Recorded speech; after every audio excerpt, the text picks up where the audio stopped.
How's it going, folks? Welcome to FoundFlix. You know, there's been a long and proud lineage of evil kid movies that have come out over the years. The earliest one that I can remember being all the way back to the cold as ice little Rhonda in 1953's The Bad Seed, or perhaps the ultimate bad kid Damien, aka the Antichrist in The Omen. And of course, who could forget The Good Son with Macaulay Culkin and Elijah Wood. Macaulay was a real little shit in that one. Say goodbye. No!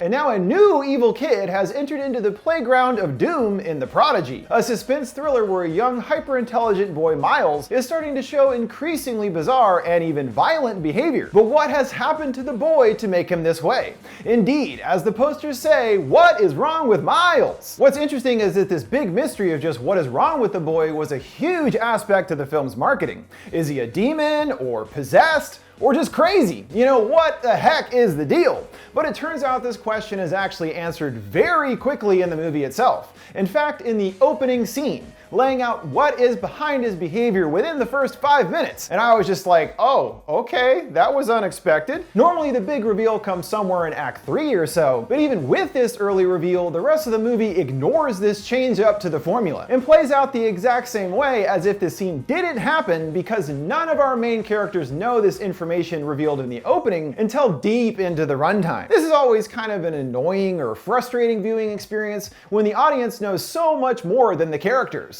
They're just all confused by Miles, like, oh geez, he sure is acting strange, I wonder why. And we're like, we already know, hurry up and figure it out, you chumps. Things for the most part in the story more or less unfold as expected until the third act, when things finally have some momentum going on and did go into some unexpected directions and twists. To some extent, knowing about Miles does paint watching the movie in a different light, because we already know he's going to do bad stuff. It's just about seeing exactly how this goes down. And it does help having this reveal early when the story starts getting even deeper into the reason behind Miles' affliction. And I must give major credit to little Jackson Robert Scott, who got his big break as Georgie in 2017's It. His casting is perfect for the slightly off Miles, able to play both childlike innocence and more sinister tones with ease, and further cements that this kid is supremely talented after a fairly brief yet important appearance in It. So let's uncover what is going on with Miles in The Prodigy, explaining who he really is and filling in the larger concepts later revealed to be at play,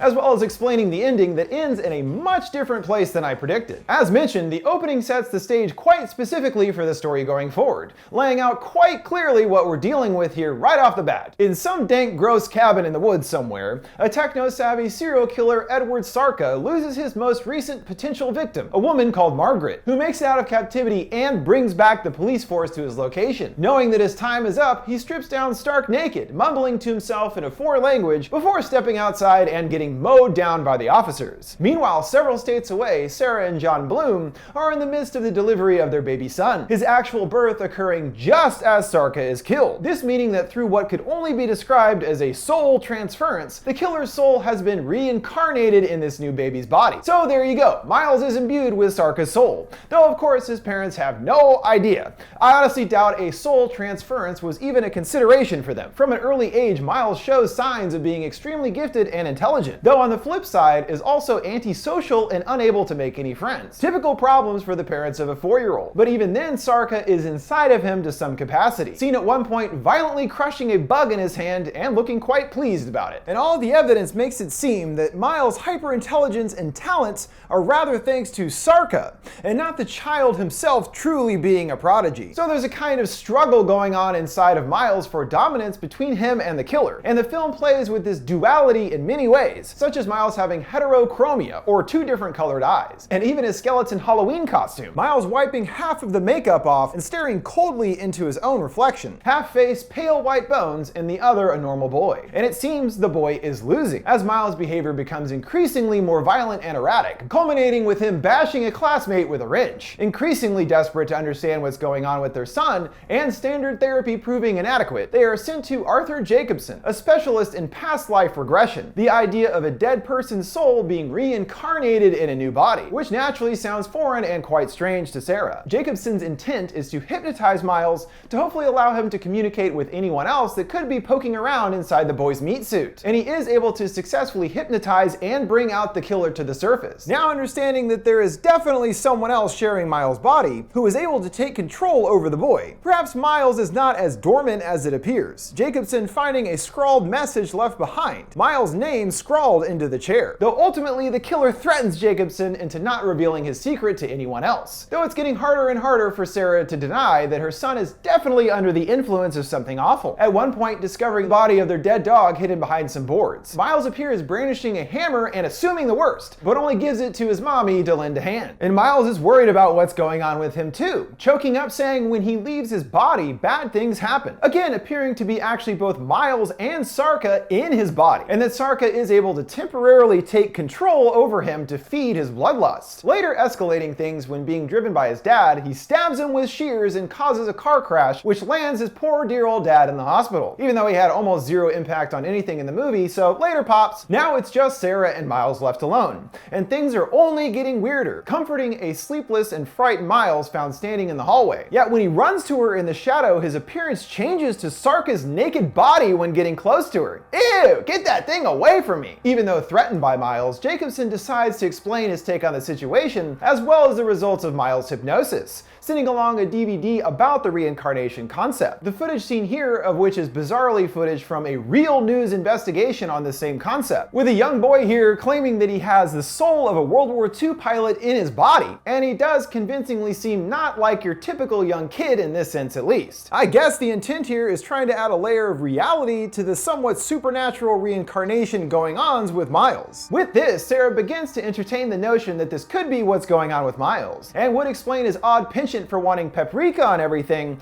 and humming a traditional Hungarian song all the time, in addition to the outburst of extreme violence, not normal for an 8-year-old. No 8-year-old kids asking for paprika, I'll tell you that much. According to Jacobson, the battle for Miles' soul will soon reach an apex, and if they don't intervene soon, the boy will be gone for good. Her and Jacobson work to piece together the facts about their situation, learning about Sarka's death coinciding with Miles' birth, and all signs point to what we already have known since the first 5 minutes, that his soul is within Miles. But there is a deeper reason behind why this happened, a reason for a soul to want to stick around, which is having unfinished business in their lives before death. For Sarka, it was the one that got away from being murdered, Margaret, who we saw escaping at the beginning and got Sarka killed too. So it makes sense he would be pretty pissed off about the whole thing, and this lingering anger is why his soul stayed in our plane of existence, wanting so bad to get his final victim that was also his undoing, and in unfortunate timing for them, winding up in Sarah's newborn. And we've seen Miles/Sarka growing increasingly obsessed with finding Margaret, drawing pictures of her severed hand he took over and over. And much more damningly, Sarah discovering hidden in the walls of his bedroom pictures related to her and the case. Now that they know why Sarka's soul is still here, the hope is that if he gets what he wants, then he will leave Miles' body permanently. So Sarah tracks down Margaret, who is living a quaint life out of the spotlight, even though she wrote a best-selling book about her experiences with the killer. Maybe don't do that if you want to have some privacy is all I'm saying. And it seems that Sarah is completely willing to kill Margaret to potentially save her son, which shows just how much a mother is willing to do for her child, until a wrinkle in her plans foils her intentions. When in conversation, Margaret mentions that she has children of her own, so rather than her already doing the pretty bad act of murdering a traumatized woman,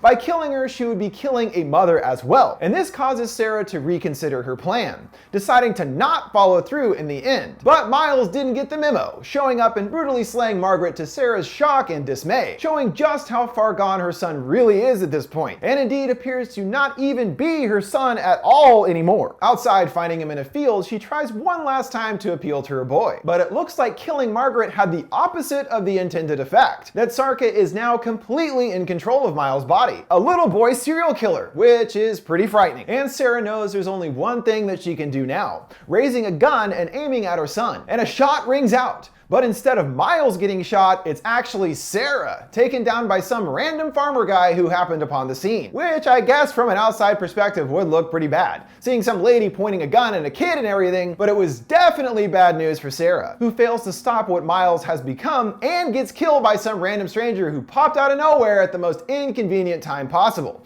That's just bad timing, Sarah, but you're dead, so oh well. And in our final scene, Miles, really Sarka, is seen taken to a new foster family to take care of him. A nice young couple to be everything parents should be to a kid. But of course, this is just another easy opportunity for Miles to feed his bloodlust, as he completely got away with everything in the movie, especially now that Sarah is gone. Though we don't know what happened to Jacobson or Miles' dad, so there are at least some survivors out there that know something ain't right with Miles. And if Miles has been whisked away to an entirely new family in an entirely new place, maybe his dad didn't make it out of the hospital. Regardless, his new digs are a perfectly ripe opportunity for the now completely serial killer dominated kid to unleash havoc in a whole new way. In the end, it's kind of a bummer of an ending, as evil pretty much cleans house in this one. The kid doesn't get saved, the mom dies, no one wins, except of course the evil serial killer. So good for you, Sarka, because really this whole zany plan went off without a hitch. I mean, who would even think like, oh, I'm about to die, but maybe.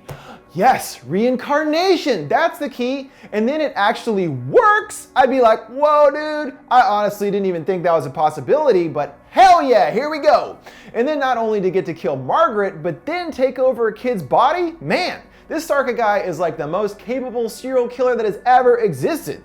He even got reincarnation and shit to work in his favor to keep killing. So, you know, good job, buddy, you big naked Hungarian weirdo. With that, we have reached the conclusion of this ending explained on The Prodigy. Even if pretty by the numbers for the most part, it was still entertaining, and I did enjoy the more bizarre concepts of past life regression and reincarnation that the story ultimately dabbled with, and appreciated the more downbeat and morally ambiguous path things went down in the end.